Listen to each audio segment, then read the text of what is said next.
Hi guys, welcome back to my channel. Perpetual here. If you're new, you're warmly welcome. And thank y'all so much for joining me today as I make this delicious goat meat stew that we're gonna make some jollof with as well. So guys, come along and let's get started.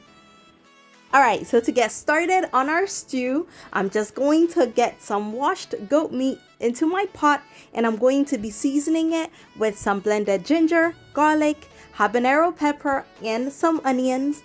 And I'm also going to be seasoning it with about half a tablespoon of my all-purpose seasoning mix.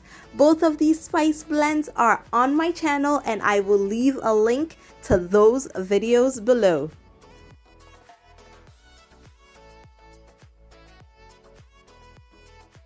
After giving it a quick stir, I am going to cover it up and allow it to cook until it is nice and soft, and then we will fry up our goat meat.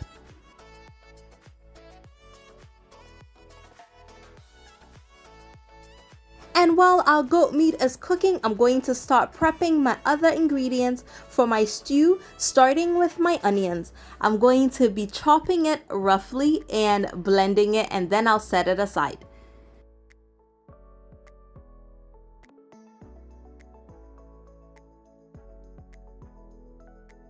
And along with the onions, I'm going to be chopping up some bell peppers. I have some green and red today. I'm going to chop some up and add it to my onion and blend it all together.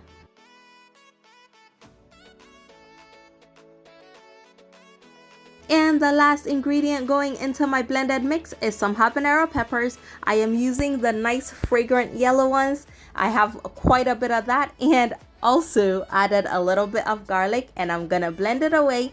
And while that goes on, I'm also gonna make sure that I'll be checking on my goat meat to make sure that it is nice and cooked and it is not burning.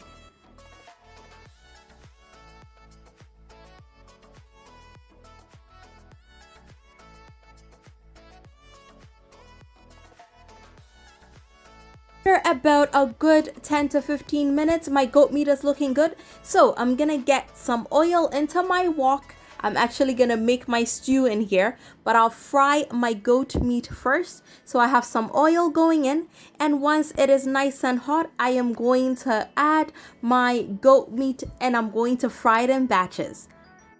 So I'm getting my goat meat directly from the stock, so I like to drain it a little bit just to make sure that I don't introduce so much of the stock into my oil because it will lower the temperature.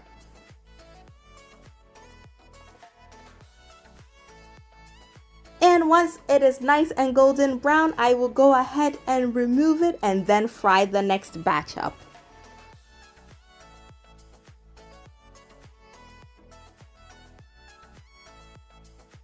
And guys, before we keep going, if you have not yet joined my YouTube family, please be sure to hit on that subscribe button and also turn on your bell notifications so that you're among the first to know when I upload more amazing videos.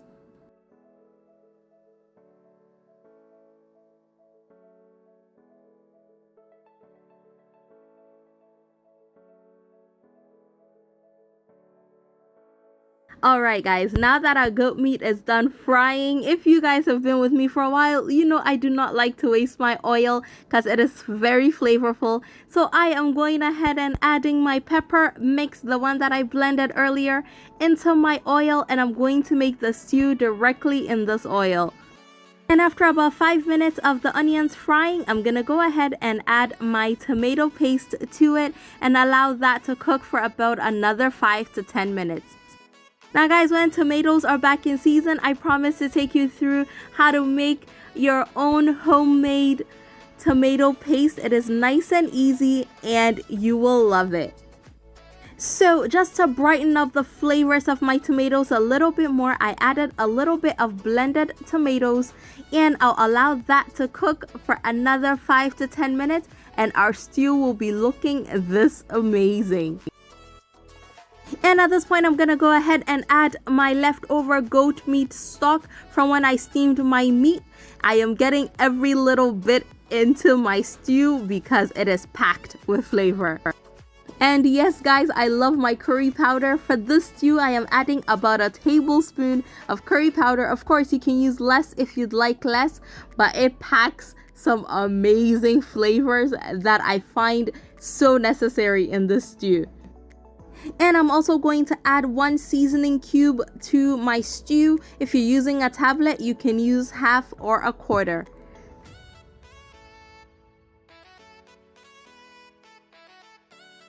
And we're just gonna allow our stew to simmer.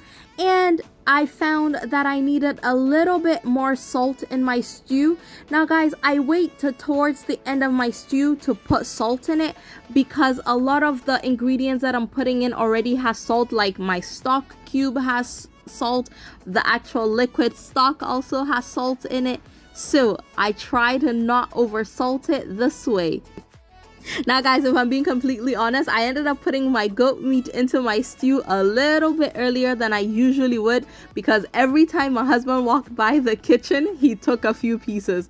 If I was not careful, by the time I was done with my stew, nanka aponchinam nasa. So I had to put it in, and it's gonna infuse a lot of the flavor back into the stew anyway, so it's not a big deal. And once it simmers for about 10 more minutes, our stew is basically done. You want to check your seasoning to make sure that it's all good, and if it is not, feel free to adjust it too.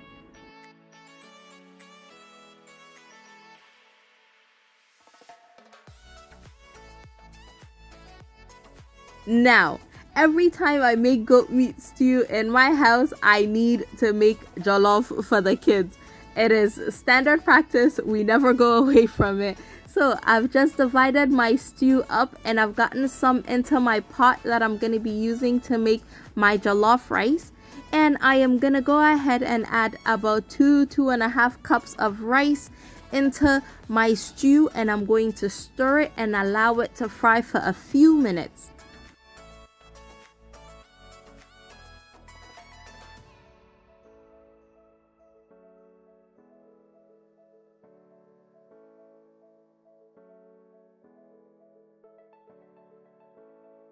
Okay guys, when it comes to jollof rice, the amount of water you use will depend slightly on the brand of rice that you're using and also on how your family likes their jollof rice. I ended up using equal parts water to rice just because my kids like their jollof soft. If I was making this to eat by myself, I would use a lot less water because I do not like my jollof sticky. And I am just adjusting my salt. I'm adding a little bit more salt and just gonna give it a quick stir and cover it up and allow it to cook on very low heat for about 15 minutes.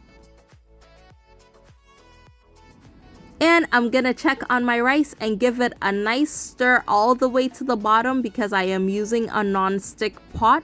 If you're using a regular pot that can stick, you will not get all the way to the bottom, but that is perfectly fine because you will get some nice kanzo at the end too.